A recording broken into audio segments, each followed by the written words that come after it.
আমার মনে হতে থাকে যে মানে কি একটা অসম্ভব আনন্দের মধ্যে দিয়ে এই সময়টা আমাদের ছিল। আপনার কাছ থেকে যদি এই 1 বছরের জার্নিটা একটু শুনি, একই বা 1 বছর আপনার চাওয়া পাওয়াটা কথা শুনি একটু সংক্ষেপে, সারসংক্ষেপ আকারে, তারপর আমরা একই বিষয় একটু শামীম আপার কাছেও একটু শুনতে চাইবো। ধন্যবাদ খালেদ মহিউদ্দিন, এবং আমি আমার সহ আলোচক সহ যারা দেখছেন সবাইকে সালাম এবং শুভেচ্ছা জানাই। আসসালামু আলাইকুম। এই যে জিনিসটা আসলে 5ই আগস্ট কাজ করেছে সেটা তো ওই আনন্দ তো নিশ্চয়ই ছিল। আহ, আহ, মানে আনন্দের প্রকাশটা আমরা ঘটিয়েছি নানাভাবে, অনেক ক্ষেত্রে একটু কিছুটা বাকহারাও হওয়ার মতো অবস্থা হয়েছিল যে আসলে এই ঘটনাটা ঘটেছে, আহ, এবং শেখ হাসিনা পালিয়ে গিয়েছে। তো সেই জায়গাটা একটা তখন অনেকটা বলা যেতে পারে যে ভাষায় প্রকাশ করা কঠিন হচ্ছিল। কিন্তু একই সাথে আবার একটা উদ্বেগও ছিল যে এই যে পরিস্থিতিটা তৈরি হয়েছে, এখান থেকে আমরা একটা কিভাবে আমরা এটাকে একটা সুষ্ঠু, শান্তিপূর্ণ এবং গণতান্ত্রিক উত্তরণের দিকে ধীরে ধীরে নিতে পারবো। কারণ আহ, যেভাবে একটা সরকারের পতন হয়েছে, কিন্তু সরকারের পতনের সাথে সাথে ধরেন পুলিশ পুরো ভেঙে, পুরো পুলিশ বাহিনীটা ভেঙে পড়েছে, তাদের পুলিশ সদস্যরা সবাই পালিয়ে গেছে। আহ, আমরা দেখছি যে ব্যাংকের গভর্নর থেকে শুরু করে মসজিদের ইমাম থেকে শুরু করে আপনার মানে হেন কোনো প্রতিষ্ঠান নাই যে নানা দিক থেকে তারা আহ, পালিয়ে যাচ্ছেন, অথবা ফলে সবগুলো প্রতিষ্ঠান একটা ভেঙে পড়ার মতো উপক্রম হয়েছিল। এইরকম একটা অবস্থায় মানুষ নেমে এসছেন।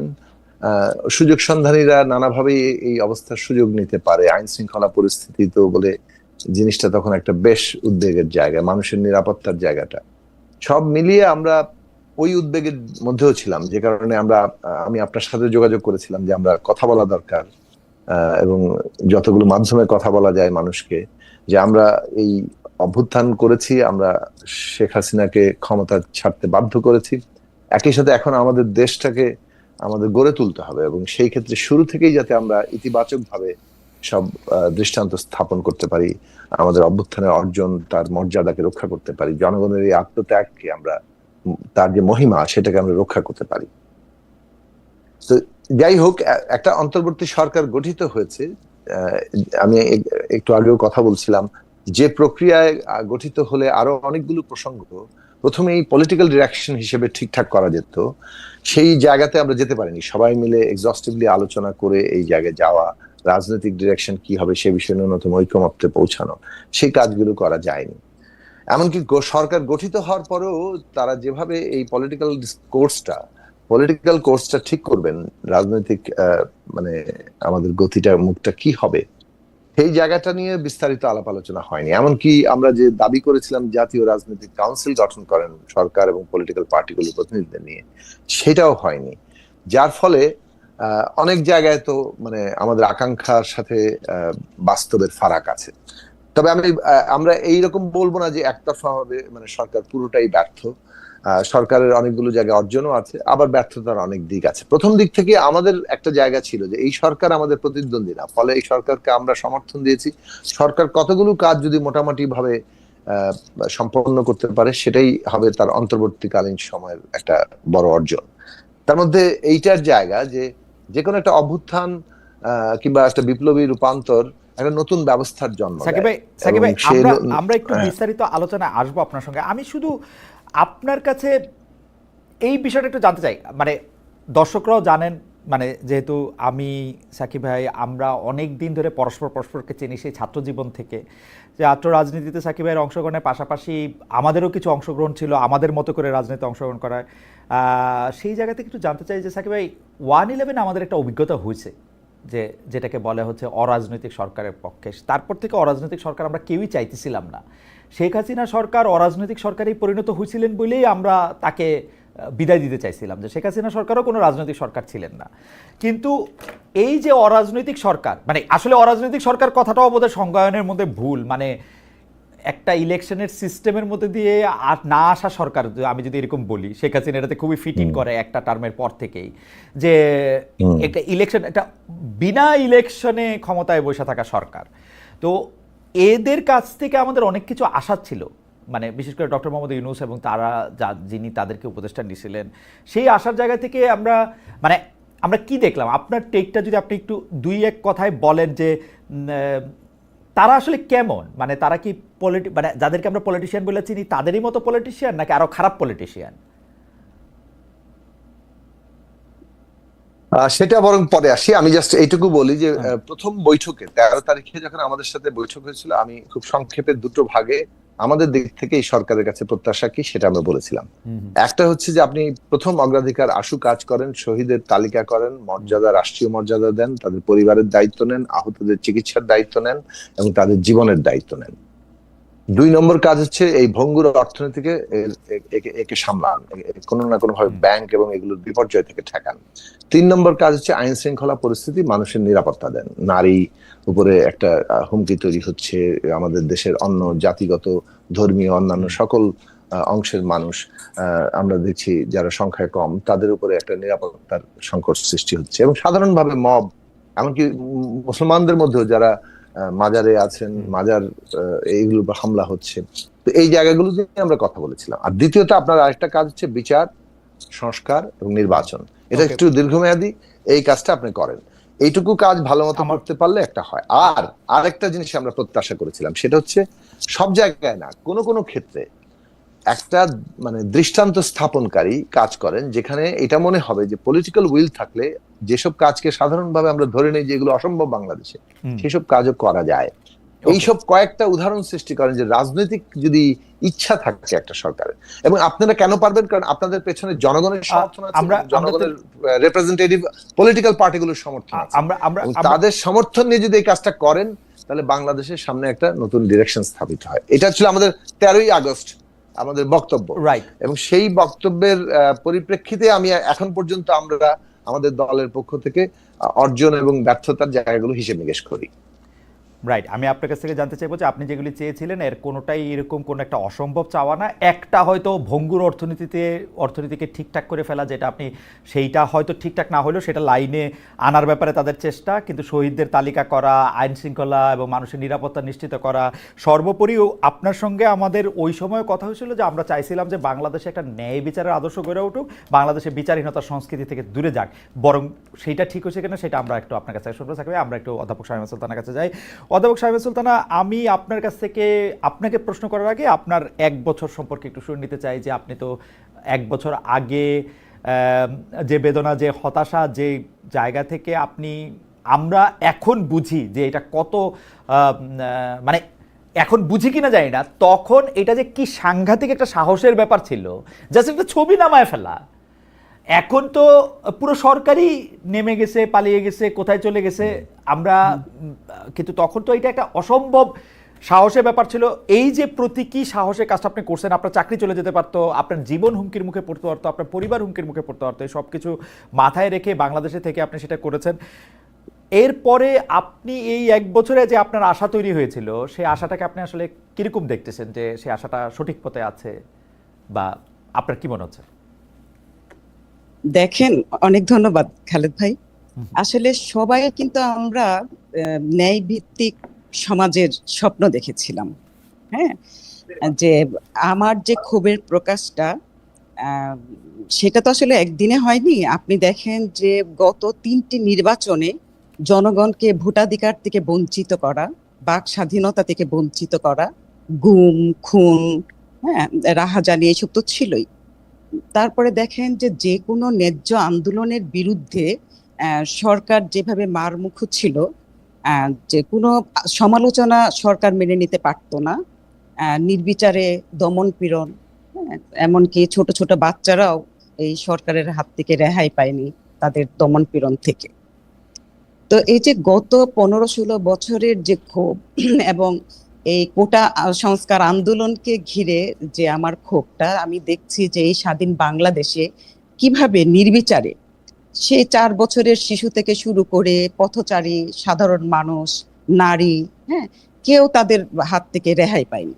সেই জায়গা থেকেই আসলে আমার মনে হয়েছিল যে এই স্বাধীন বাংলাদেশকে তিনি যেভাবে রক্তাক্ত করেছেন এবং নির্বিচারে যেভাবে হত্যা করা হচ্ছে এবং বাংলাদেশের পতাকাকে যেভাবে ক্ষতবিক্ষত করা হয়েছে, আমার মনে হয়েছে যে এই পদে আর থাকার কোনো ধরনের তার নৈতিক অধিকার নেই।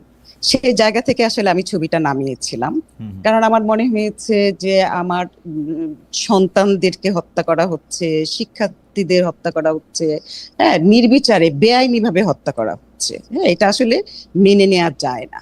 সেই জায়গা থেকে আমার মনে হয়েছে, তখন আমি বাংলা বিভাগের সভাপতি ছিলাম, তখন আমার মনে হয়েছে যে এই সভাপতির দেয়ালে যে ছবিটা আছে, সেই ছবিটা আমি প্রথমে নামিয়ে আমি তার প্রতি আমি অনাস্থা জ্ঞাপন করি। আমার মনে হয়েছে যে এখানে থাকার তার কোনো অধিকার নেই।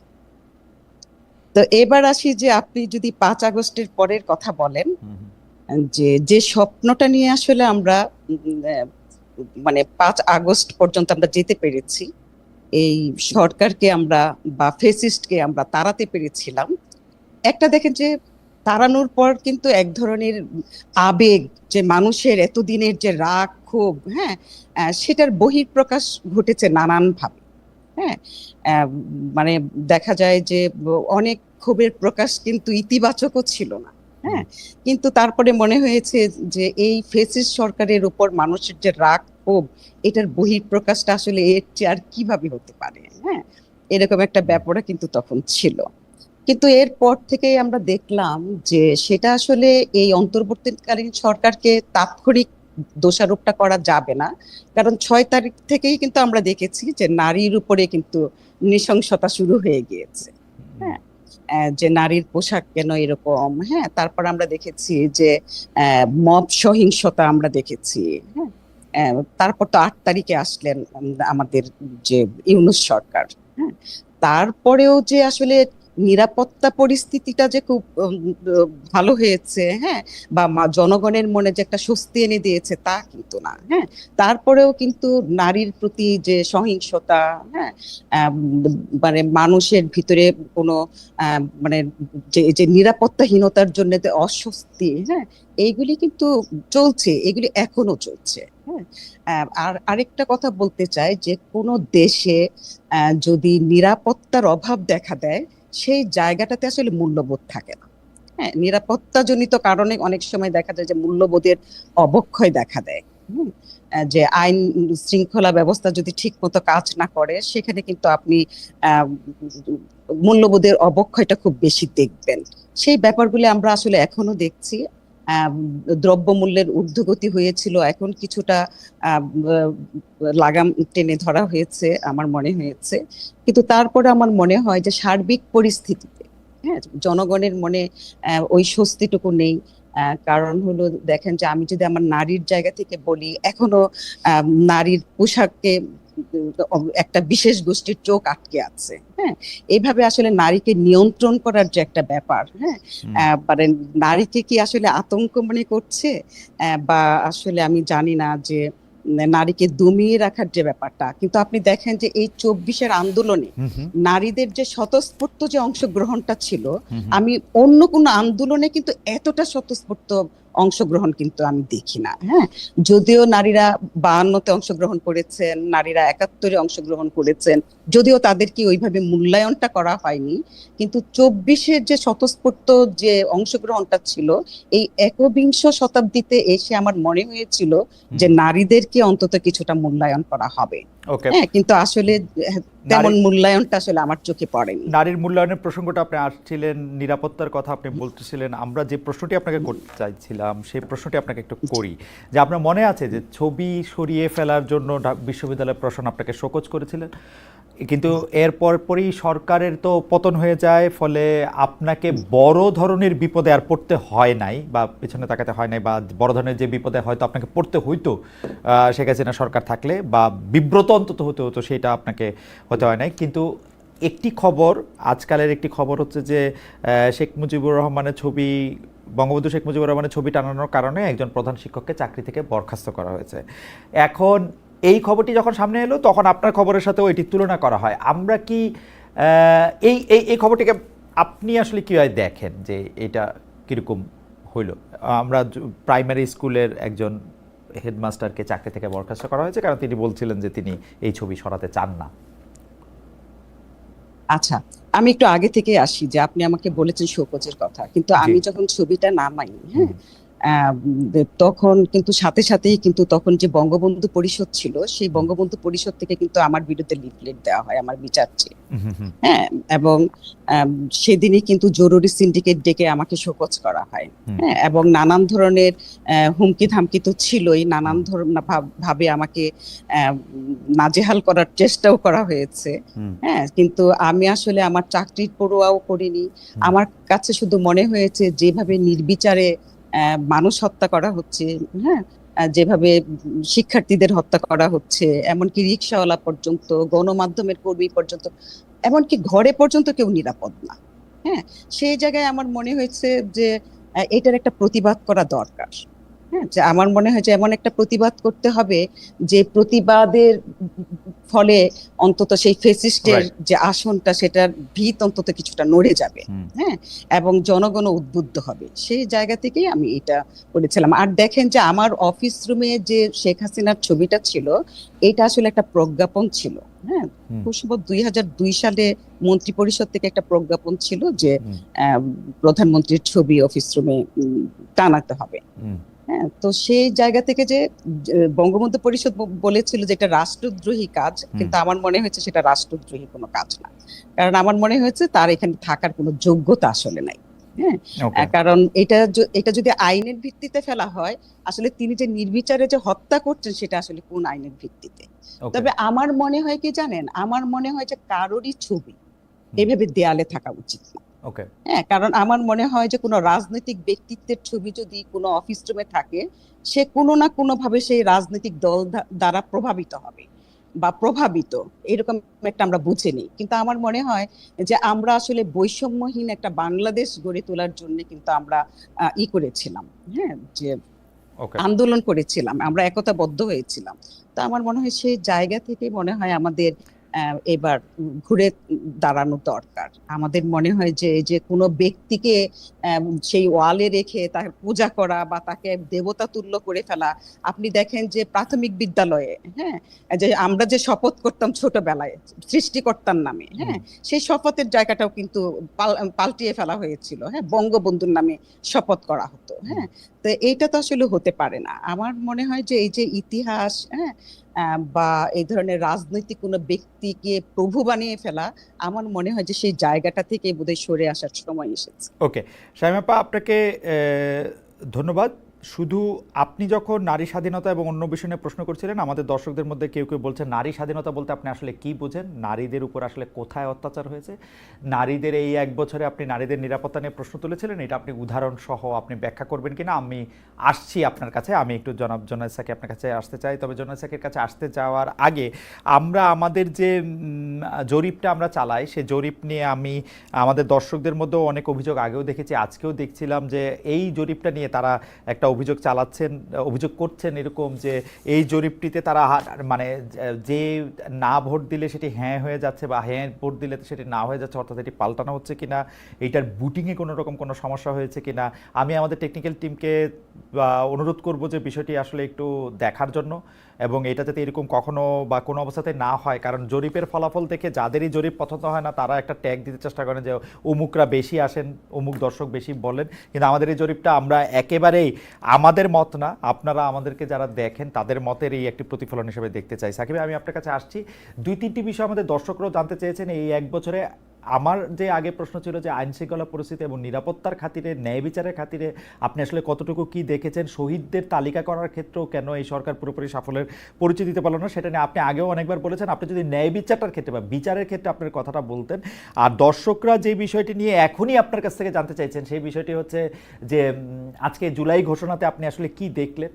আমরা দেখলাম জাতীয় নির্বাচনের একটা মোটামুটি তারিখ বা আয়োজনের কথা ফেব্রুয়ারি মাসে করার কথা ডক্টর মোহাম্মদ ইউনূস বলেছেন, সেটা কি দেখলেন। পাশাপাশি এনসিপির 4 নেতাদের এই জুলাই ঘোষণার দিন অনুপস্থিত থাকা কি কোনো বার্তা বহন করে কিনা, কেউ কেউ এই ব্যাপারটি জানতে চাইছেন। আপনার ইচ্ছা আপনি কোন প্রশ্ন দর্শকের পিক করবেন বা করবেন না, কোনটা নিয়ে মন্তব্য করবেন বা করবেন না, দর্শকরা এই বিষয়গুলি জানতে চায়। আমি আশা করি আপনার মনে আছে সাকিব ভাই, আপনার কাছ থেকে শুনতে চাই একটু অনেকগুলি বিষয়। প্রথমত আমি খুব দ্রুত শেষ করি। জুলাই ঘোষণাপত্র একটা রাজনৈতিক দলিল, যেটার মধ্য দিয়ে জুলাইয়ের যে অভ্যুত্থান, তার প্রেক্ষাপট, তার কার্যকারণ, সেটাকে হাজির করা হয়েছে, এবং অভ্যুত্থানের মধ্য দিয়ে মানুষের কি কি আকাঙ্ক্ষা তৈরি হয়েছে এবং বাংলাদেশের ভবিষ্যৎ গতিমুখটা কোন দিকে হবে, অভ্যুত্থান কি নির্দেশনা দিচ্ছে, সেইটাকে লিপিবদ্ধ করার চেষ্টা করা হচ্ছে। এটা আমাদের বলতে পারেন যে এই অভ্যুত্থানেরই একটা অর্জন, যে এই ঘোষণার মধ্যে অভ্যুত্থানের আকাঙ্ক্ষাকে, অভ্যুত্থানটাকে ধরার চেষ্টা করা হয়েছে। এখন সে কারণে এটার মূল আকাঙ্ক্ষার সাথে আমরা একমত, কিংবা আমরা সেটাকে ধারণ করি। এবং এইখানে মূল বিষয়টা হচ্ছে যে এটা যদি বাস্তবায়নের জায়গাটা প্রধান, এবং সেটা আমরা যদি ঠিক মতো করতে না পারি, তাহলে হয়তো আবার পুরনো বন্দোবস্ত জায়গা করে নিবে, কিংবা মানুষের অধিকার আবার হরণ হবে। সে কারণে আমাদের দিক থেকে আমরা জনগণকে আজকে আহ্বান জানিয়েছি, যে দু একটি কমেন্ট কিংবা আমার পক্ষ থেকে আমাদের প্রতিক্রিয়া জানিয়েছি। সেটা হচ্ছে এই যে আমরা যদি সত্যি সত্যি এই হত্যাযজ্ঞের বিচার চাই, আমরা যদি শহীদের মর্যাদা চাই এবং বৈষম্যহীন একটা অন্তর্ভুক্তিমূলক বাংলাদেশ আমরা চাই, তাহলে জনগণকে কিন্তু যেমন জাগ্রত থাকতে হবে, যেমনটা আমরা 24শে জুলাই এসে জনগণের জাগ্রত হয়েছি, এবং জনগণের একটা নিজস্ব রাজনৈতিক শক্তিও গড়ে উঠতে হবে। জনগণের নিজস্ব গণতান্ত্রিক শক্তি যদি না গড়ে উঠে, যদি এমন শক্তি থাকে যা ক্ষমতারই মানে আশপাশে থাকে, ক্ষমতা ব্যবহার করে যেভাবে আমাদের পুরনো বন্দোবস্ত চলেছে, সেই সেই নানান রন্ধ্রেই আমাদের বসবাস মানে সংযুক্তিটা থাকে, তাহলে আবার আমরা এই যে আমরা অনেকগুলো পরিবর্তন আনতে চাইছি, সেই পরিবর্তনটা কার্যকর হবে না। ফলে জনগণের এই পাহারাদারি, জনগণের নিজস্ব শক্তি গড়ে ওঠা একটা গণতান্ত্রিক ব্যবস্থার জন্য খুব দরকারি। এখন এই ঘোষণাপত্র বাস্তবায়নের ব্যাপারটা তো আমাদের বর্তমান সরকার এবং ভবিষ্যৎ সরকারের কাজের মধ্যে দিয়ে আমরা দেখব। যেটা এখন মাননীয় প্রধান উপদেষ্টা কিছুক্ষণ আগে তিনি ভাষণ দিচ্ছিলেন, সেই ভাষণে তিনি নির্বাচনের তারিখের কথা বলেছেন, এবং এটা তো আসলে আগেই বলা হয়ে গেছিল। আজকে আনুষ্ঠানিকভাবে তিনি বললেন যে মধ্য ফেব্রুয়ারির মধ্যে কিংবা রোজার আগেই নির্বাচনের ইয়েটা হবে, নির্বাচন কমিশন হয়তো সুনির্দিষ্ট তারিখ দিবে। এইটা মোটামুটি ভাবে আমরা জানি, আজকে এটা আনুষ্ঠানিকভাবে বলা হলো, এবং এইটা যাতে কোনো আশঙ্কা সৃষ্টি না হয়, সেটার জন্যই সরকার এবং অন্যান্য সংশ্লিষ্ট প্রতিষ্ঠানগুলো যাতে কাজ করে, সেটার দিকে খুব মনোযোগ দেওয়া দরকার।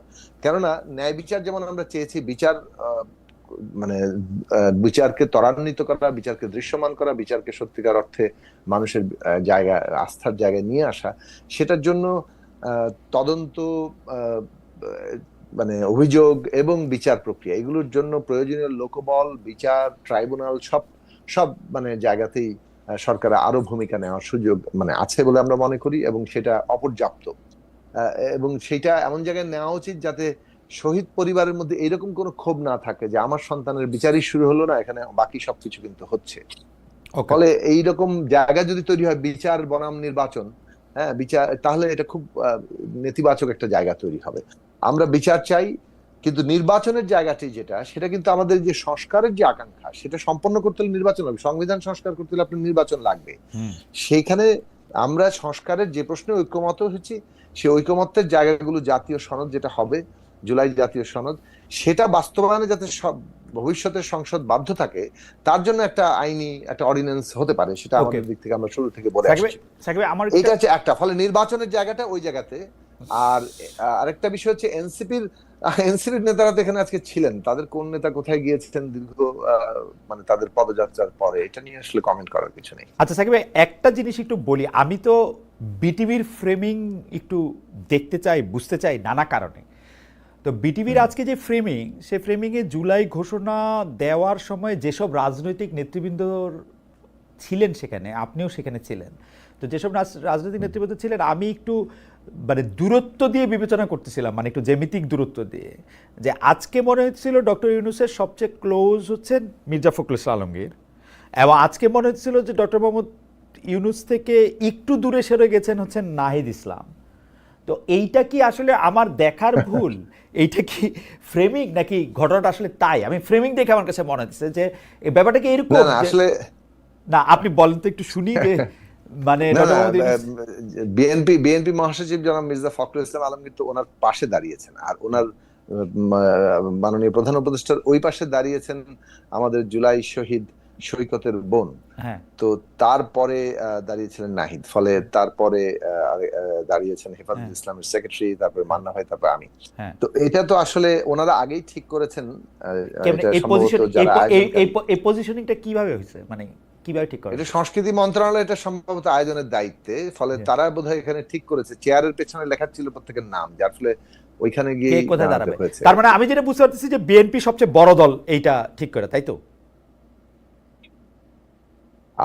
সেইটা তো ধরেন সাধারণভাবে একটা, যেহেতু আপনি যদি বিগত দিনের জায়গা ধরেন, সেটা তো একটা অনুমান সকলের মধ্যেই তো আছেই। না, সেটা তো কিন্তু আছে। কিন্তু ৫ আগস্ট নিয়ে অনুষ্ঠান, সেটাতে ৫ আগস্টের মধ্যে সবচেয়ে অ্যাক্টিভ কারা ছিলেন তাদের পাশে থাকা দরকার ছিল না? মানে আপনার কাছে কি মনে হয়েছে আয়োজনটা দেখে? আমি মানে আপনি যতটুকু বলতে পারেন ওটুকুই আপনি বলেন। মানে আমার কাছে আমার রিডিংটা হচ্ছে যে আমি ফ্রেমিংটা দেখে আমার কাছে মনে হইতেছিল যে ডক্টর মোহাম্মদ ইউনূস এখন কোনো মতে, মানে এমনিতেই তো তিনি একটু ভীতু লোক, কোনো মতে এখন বিএনপিকে ক্ষমতাটা হস্তান্তর করে দৌড়ে যেতে পারলে বাঁচে, এরকম একটা মনে হয়েছে আমার।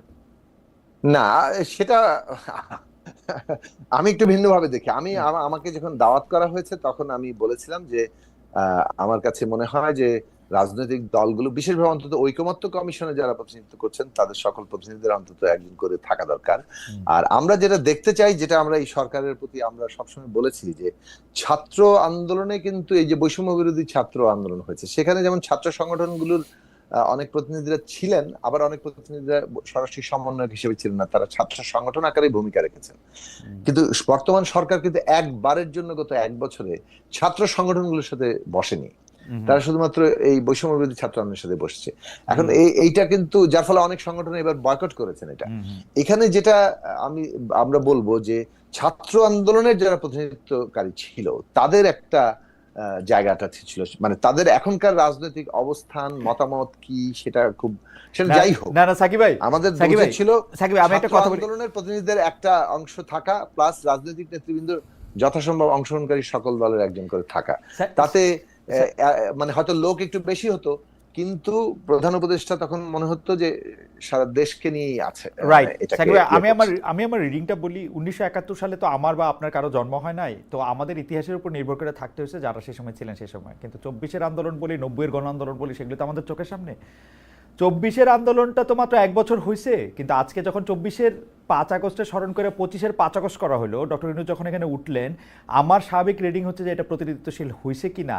যদি আমি এটা স্টেজ, আপনি যেটা এখন বললেন যে অনেকের সাথে আসলে আলোচনাই করা হয় নাই, মানে কারা কারা একই স্টেজে একই রকমভাবে থাকবে, আমরা তো সবই, এইটা কিন্তু আসলে ইতিহাসে হয়তো, মানে হয়তো আপনি সেখানে উপস্থিত ছিলেন বলে হয়তো আপনারাও এটার জবাব দিতে হইতে পারে। আমি পরের প্রশ্নটা করে রাখি আর কি।